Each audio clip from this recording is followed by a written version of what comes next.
Then this ebony bird beguiling my sad fancy into smiling, by the grave and stern decorum of the countenance it wore. Though thy crest be shorn and shaven, thou, I said, art sure no craven, ghastly grim and ancient raven wandering from the nightly shore. Tell me what thy lordly name is on the night's Plutonian shore. Quoth the raven, nevermore. Alright, well that was fun. And do you like my new friend? You like my little friend on the wall? I got him for Christmas. My brother and his girlfriend gave him to me. I guess he's gonna be named Poe or something. I don't know. The Raven from the Raven doesn't have an official name. Also, the lighting is like terrible in this video. Let me fix that. Alright, well that's a little better. Hi. So I haven't vlogged yet this year, which just means it's been a month. Yeah, I like this decoration. He's like the mascot. I'm gonna move out of the way so he's like over my shoulder. I'm like a pirate. Look at that. He's like my parrot on my shoulder. I don't know. But ravens are very smart animals. They, like pirates, can repeat human speech. Did you know that? Somewhere on the internet I found that out, and I taught it to a class when I taught The Raven by Edgar Allan Poe for a class. That was like one of the fun facts I gave. Yeah, I'm still a Ravenclaw in Pottermore. I know there was that one video where I said they put me into Gryffindor, and then I was like, I don't like that. I'm the Ravenheart. I need to fix this. So I took the quiz again. I deleted that account and took the quiz again, and they put me into the right house, which is Ravenclaw. And then they had that whole Pottermore thing where, like, on Facebook, you could like change your profile picture to go with the house represent type of thing. And I did that, and it made me feel special and like a special snowflake and all that. I don't think Ravenclaw was the most common house on there. It was. It wasn't the rarest. I think the rarest was the rarest might have been Gryffindor actually. I think either that or I just have like a ton of Slytherin friends for some reason because like everybody was a Slytherin and there were a lot of Hufflepuffs. There were a few Ravenclaws. I don't know. And there was like 2 Gryffindors. Maybe Gryffindors are just not that into pop psychology. So there's that. What else about ravens? You know I'm LouisTheRavenheart. I gotta talk about ravens on this channel once in a while, right? Even if it's just a fake one. It's a really good one. It's like a great little, like a bust or a sculpture of a raven. It looks, the eyes are like lifelike. Did you see them at the beginning? Yeah. You know, just to recap I guess, the whole reason why the channel's called Ravenheart is, there's a couple of reasons, and I don't know, I've discussed them like years ago, but I'm gonna discuss them again. Ravens are just cool animals. They're mysterious. One of the first poets I ever liked was Edgar Allan Poe, and he was a big part of me being into like supernatural, psychological literature. These are just interesting animals. They're smart. They look like they have something to say.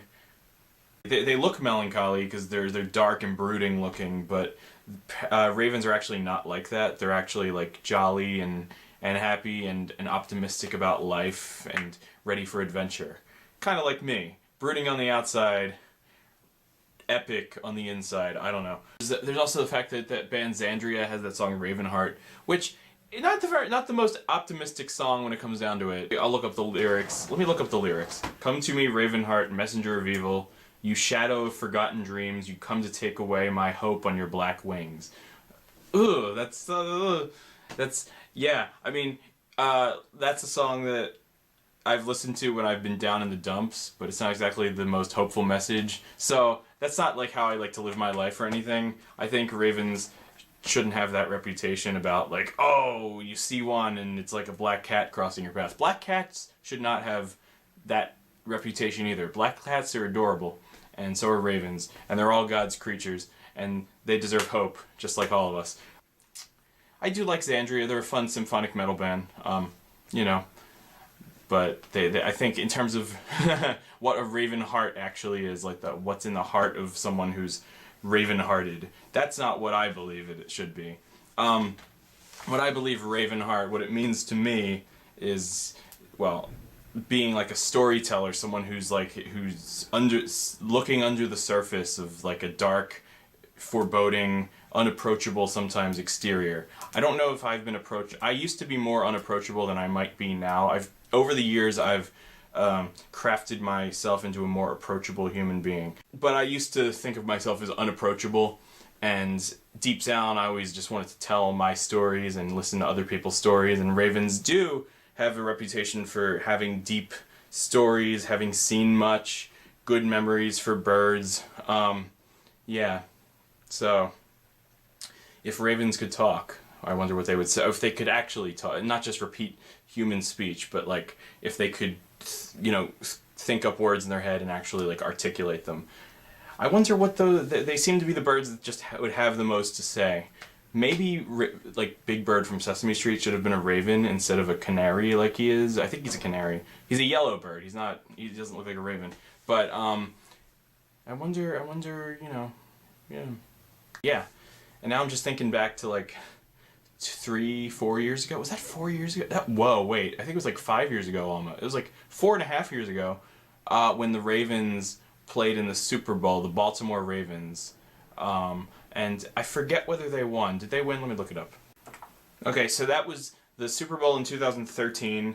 I think the Super Bowl, I'm not that into football, I'm sorry. But the Super Bowl, I think, is always like this time of year, like February, because Sunday is the Super Bowl this year. I don't even know who's playing. But the Ravens did win in 2013. I remember distinctly talking about it and making references to the Edgar Allan Poe poem.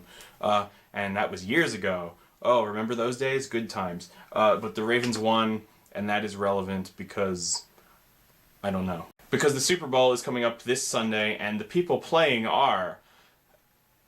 So apparently tomorrow, the Super Bowl's tomorrow night, 6:30 p.m. on Fox, says Google. And apparently I think I'm going to end up watching it actually. So that's going to be fun. But it's the New England Patriots versus the Atlanta Falcons. Oh, look at that, another bird. Falcons are cool too, by the way, just saying. I'm going to root for the Falcons just because they have an awesome team mascot. And it's hard to feel patriotic this year, so... Anybody thinking of like Power Rangers, like the Falcon Zord from Power Rangers? Tommy had it. No, I'm a nerd. So you know what? It really introduced me to Falcons, the Animorphs, because one of the characters always morphed into a falcon, and those books did a really good job of describing, like the psychology of animals as far as humans know it. Because K.A. Applegate, who wrote them, is like basically not only a writer but like a zoologist almost. I don't think anybody ever morphed into a raven in the Animorph series. That's one thing. Maybe they should have. Maybe they did. I forget. There were so many books, but yeah, I guess that was you can't have every animal in it. What can I say? What are we gonna call this bird? Why don't you? I know no one's gonna actually like respond, but if you have a suggestion for what we should name him or her or it or whatever, leave it in the comments. Till then, may the best bird win.